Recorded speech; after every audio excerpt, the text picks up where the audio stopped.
solving many of the times.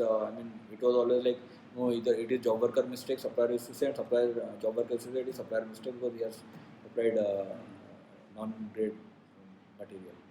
So that was always a tussle between these two. And Hindalco had to every time get in, and finally, if there was no solution or if we could not establish that this is the mistake of this person, then it has to be mostly some of the times at least we had to absorb that loss.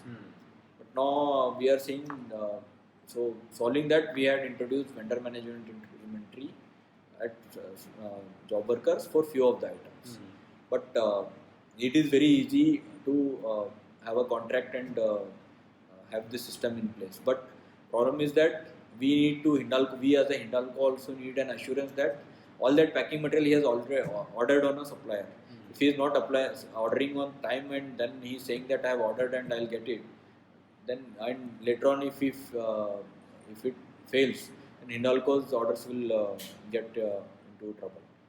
So now that blockchain system is there, so whatever ordering which he is doing even on supplier also is visible in the system. So I'll know exactly that he has ordered on this date, so it will come on this date. So even I have a control on, even though inventory is managed by him, I have a control on the operation. So one